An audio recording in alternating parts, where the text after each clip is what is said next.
चल गईल करे जाहो, चल गईल करे जाहो, बिरहिन बनाई के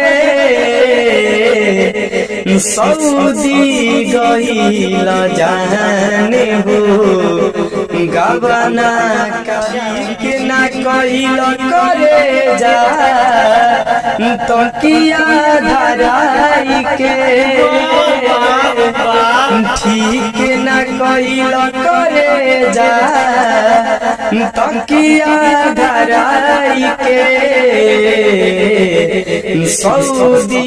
अपने आवाज से अपना गाना जो है हमारे चैनल के व्यूअर्स को डेडिकेट करना चाहते हैं। शाहिद बाबू क्या गाने वाले हैं?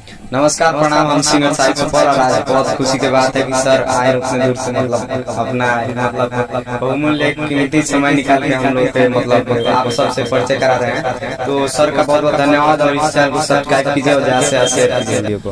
तो ये बेफाई गाना बा, इससे कुछ बातें सऊदी बेला जाने सऊदी चलेगा गाना करा। हाँ वही गाना है। सऊदी गईल जाने हो, गबना कराई के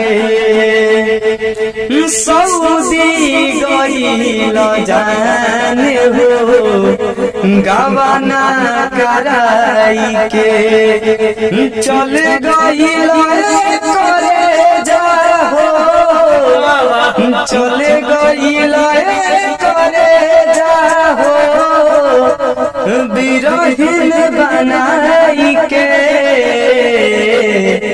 सऊदी गईल जाने हो, गबना कराई के। और इसका अंतर कहल न जाए बहरा घरे रहें सनम, कहल न जाए बहरा घरे रहें सनम,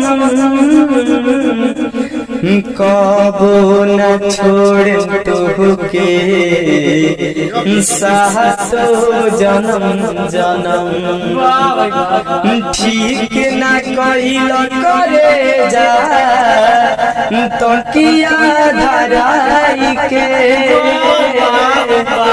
ठीक न कईल करे जा तो किया धराई के